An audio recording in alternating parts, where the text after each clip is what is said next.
Hey guys, so here's today's lesson on African Americans and the Civil Rights Movement. This is probably the portion of the civil rights information I'm going to be giving you over the course of the next week or so that you're probably most familiar with. So some of it you'll see that we kind of go quickly through, and other stuff I'm going to hopefully give you information that you haven't gotten before on. So to take us right into it, here we go. You are going to be looking at comparing and contrasting different civil rights movements and evaluating those civil rights movements' legacies. As always, today's presentation comes with a Google form, and it's this one. And you should have it open in another tab. This one has got quite a few multiple choice questions, a few things for you to read and answer questions on.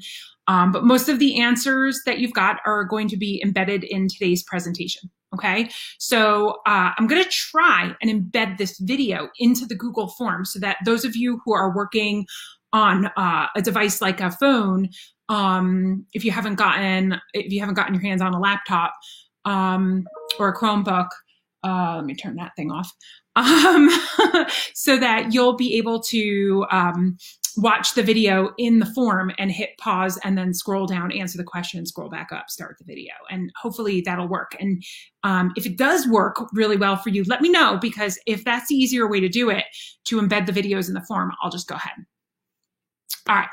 So I wanted to talk first to you guys about freedom rides. They were organized by a group called the Congress of Racial Equality. They were nonviolent protests meant to desegregate the transportation system in the South. And they mostly on buses. These were groups of people who would hop on a bus in the North and ride down as far south as they could get to challenge the segregation. So when people would get on and off the buses at a bus depot, they would then have to use segregated facilities, or not. They weren't allowed to continue riding on those buses. So this was a challenge to that practice. We're going to watch a quick video on it right here. African Americans, since the end of slavery, have been treated in much of the country as a despised minority. They are forced to eat and use bathrooms separately from whites. James Farmer is the founder of the Congress of Racial Equality, known as CORE. In order to understand how any Negro feels under segregation, you have to realize that from the time of infancy, he has it pounded into him that he is not as good as other people. There are things he cannot do. Don't do this, you can't do this, you can't do the other. It builds into a man a feeling of inferiority, a feeling of frustration, a feeling of resentment. James Farmer and CORE want Kennedy to understand that segregation stains America's image around the world. He's talking about President Kennedy. CORE wants to test the Supreme Court ruling, long ignored in the South, that bans segregation in interstate travel. The plan is for black and white volunteers to ride together on buses. Journeys that CORE calls freedom rides. The riders commit themselves to nonviolence. I want you to think it over very carefully, and if you believing that challenging segregation peacefully will force the authorities to act. We would be very happy to have you embark upon this dangerous, worthwhile, significant mission. CORE prepares the riders for the racial hatred they can expect. Hey, you, nigga. You hear what that man said? You hear what that man said? You get back there. Get back there. Get back. Hey. Come on. Come on, get back. On May 4th, 1961, James Farmer leads 13 people, black and white, onto buses in Washington, D.C., bound for New Orleans.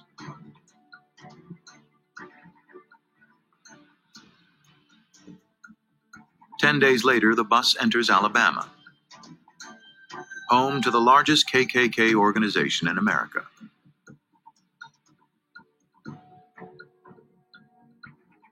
They know the riders are coming. In Anniston, the Klan surrounds the bus, slashing its tires.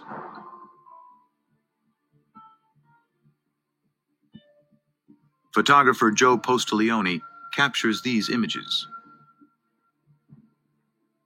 The crippled Greyhound tries to escape, but a few miles out of town, the Klan surrounds and firebombs it, with the riders still inside.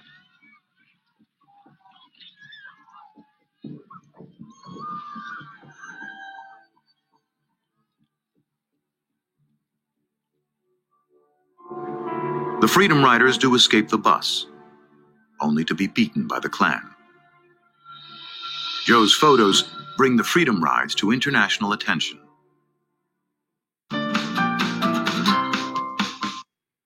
So that international attention was what helped to push forward the desegregation of the transportation system. So what you have to understand is that it was already unconstitutional to segregate the way they were, but they were doing it anyway in the Deep South. So it was the international condemnation of that that pushed that forward and made it so that the segregation there would end. So what was life like in the 1950s for African Americans? I want you guys to learn this word. It's the word disenfranchised. You can use this word a lot of different ways. When people feel like their voices go unheard, they are not a part of the system, they're ignored. But traditionally, the term disenfranchised means that you don't have the ability to vote, that you don't have a say in your future. And African Americans throughout the South were, in fact, literally disenfranchised. And this was done through the use of literacy tests. So I know I spoke a few weeks ago about this in class, and I mentioned we would be taking one, and it's really not practical in this format, but I am going to upload it to the lesson. So if you guys want to take a literacy test, you can. What I'm going to do in this video is show you what those literacy tests actually look like. You would have been given one only if you were an African American, if you tried to vote in the South, and you would be given 10 minutes to take it. And if you got one wrong answer, you would fail. And what they didn't tell you is that, and most African Americans didn't really even try to vote because they knew that this system was in place. You would also see something in the Deep South called a poll tax, where they would be charged money to vote. And that is also unconstitutional. But if you look at this test and you look at some of these questions, they're unanswerable. And a lot of them can be answered in different ways. So, if you look at this one in particular, number 9, draw a line through the 2 letters below that come last in the alphabet. And so most people would just draw a line through Z and a line through Y. So if you did that, you would be wrong because it's telling you to draw one line through Z and Y.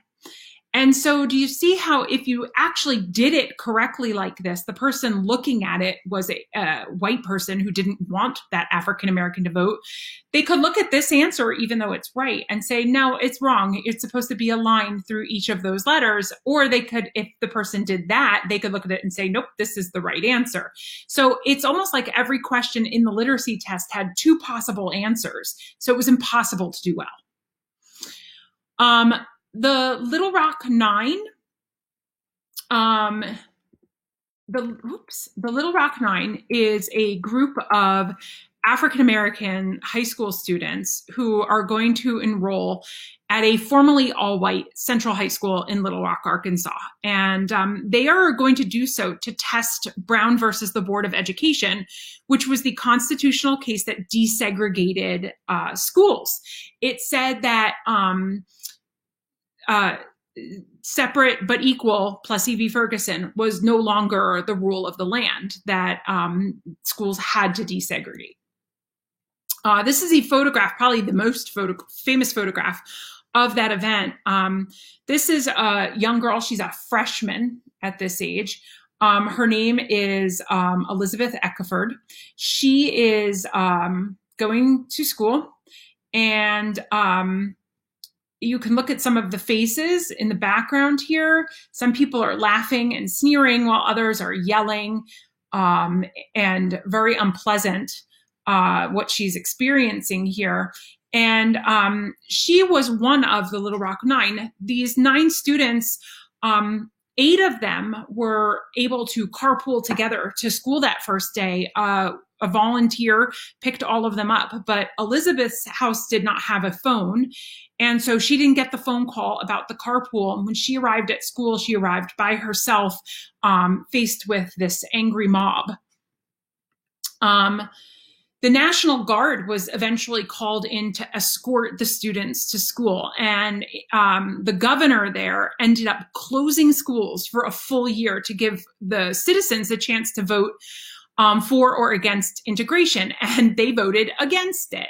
And he actually allowed schools to remain closed for a full year until 1958. This is another famous photograph of those kids being escorted by the National Guard into school. Freedom Summer was another project where college students from the North, both Black and white, but a lot of white college students, went south to register African Americans to vote. So to get them registered and to encourage voting. And so here's a short clip on that.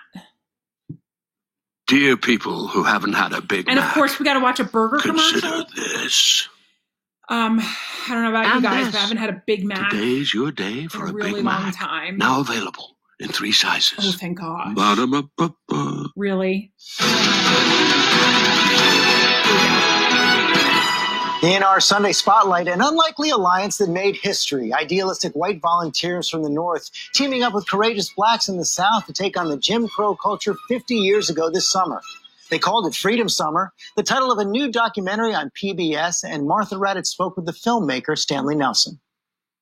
It was 1964. African Americans had been given the right to vote almost 100 years earlier, yet fewer than 7% had registered, and it was no wonder.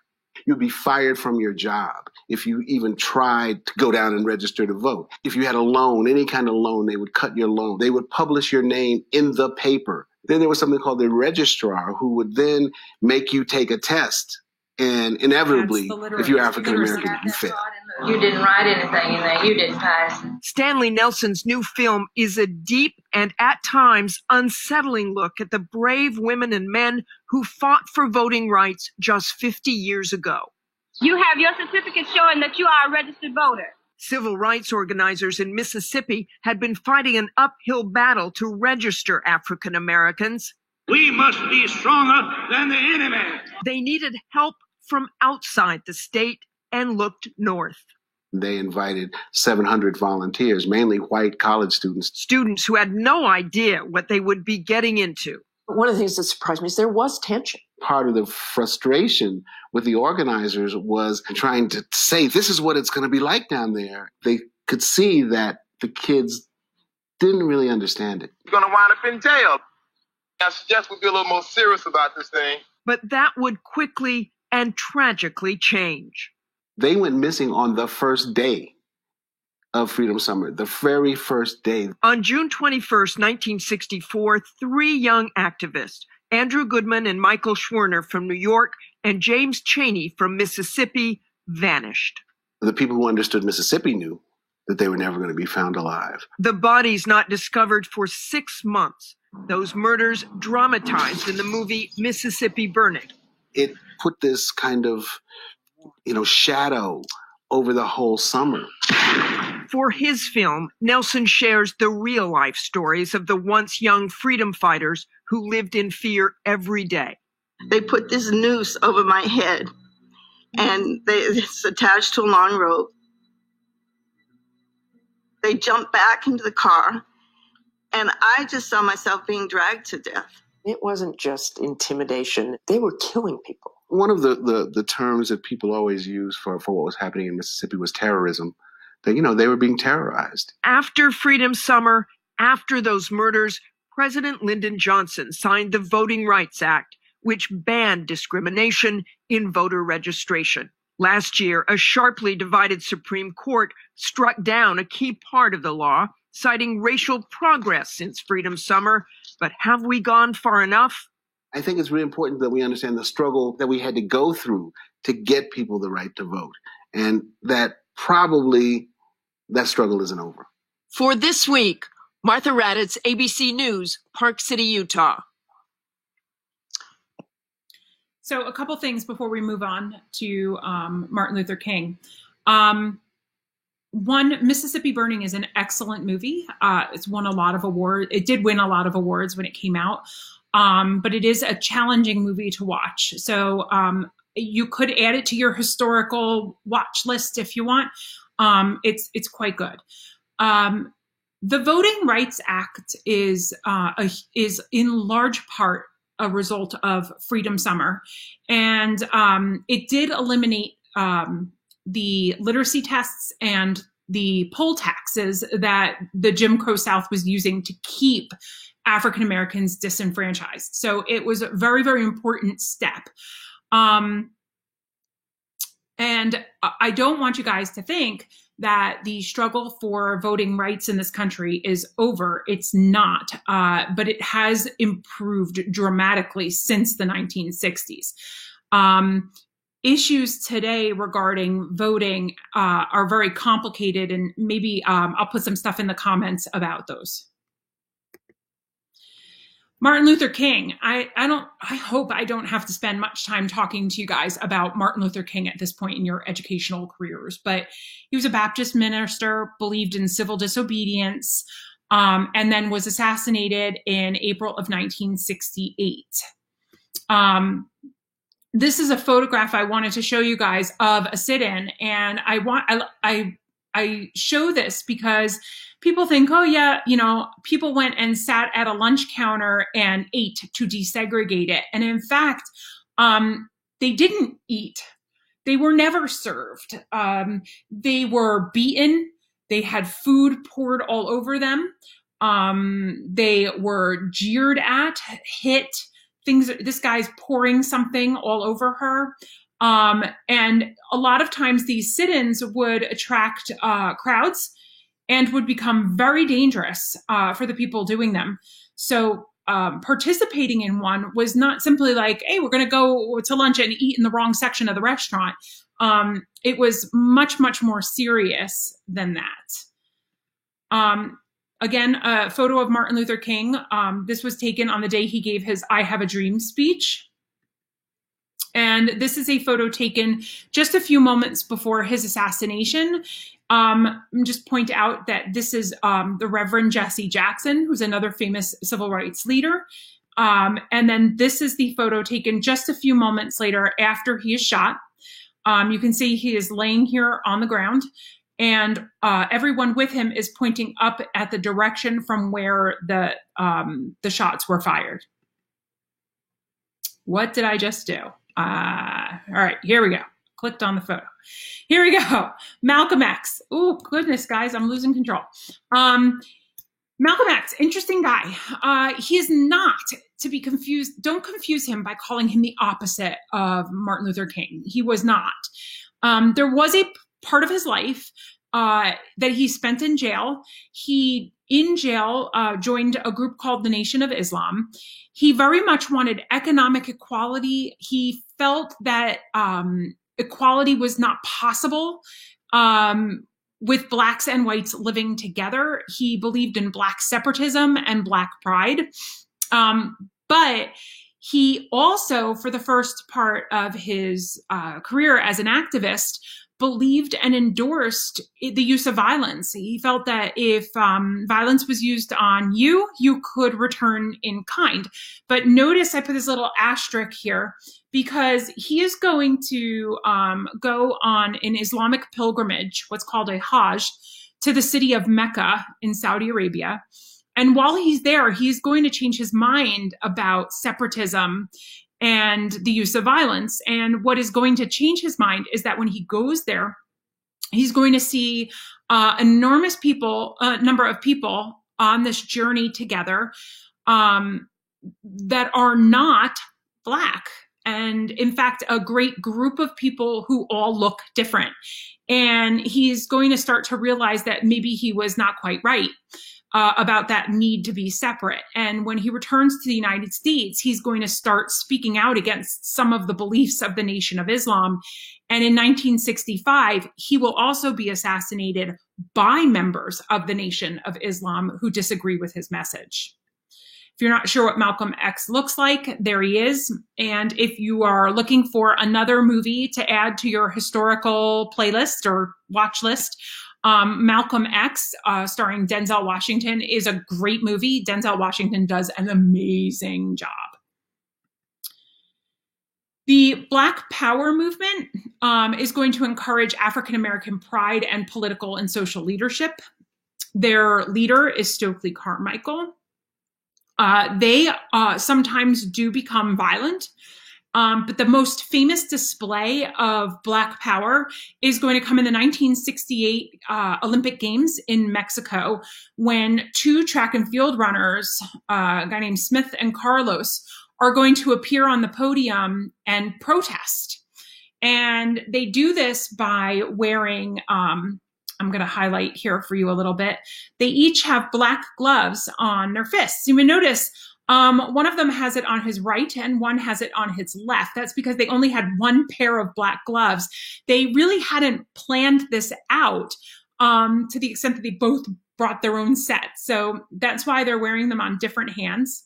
You can't see them in this photo, but they are wearing beads around their neck, and you can't see it in this photo, but they had no shoes on their feet. And these were to protest lynchings and also poverty. And as a result of this protest, it's actually interesting to note that all three athletes on the podium were blacklisted. And you might find that interesting. These two, blacklisted in the United States. And this guy right here, he was an Australian track and field. And after this happened, he spoke out in support of Smith and Carlos and their protests and spoke about the need for equality for all people. And Australia has their own problem, still has some room for improvement, as do we, but had a problem with the way their Aboriginal population was treated at the time. And when he returned to Australia, he was blacklisted as well. Oh, here we go. Did the same thing. Sorry, guys. Have to remember not to click on the photos. So my question for you is, does this remind you of anything? Athletes protesting. And I want you to think for a second, and then I'm going to tell you about probably the most famous example of athletes protesting recently. And let's watch this video. Oh no! Okay, I'm going to find this video and I am going to link it in the notes, but it is a video of Colin Kaepernick and the impact of his taking a knee during the national anthem.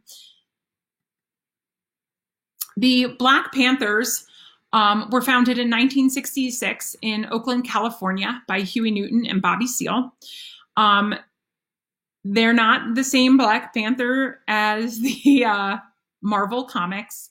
Very, very loosely, there are some ties in. And if you watch that movie and you know about the Black Panthers, you'll see some strong parallels that are drawn. It's pretty interesting to watch it from that perspective.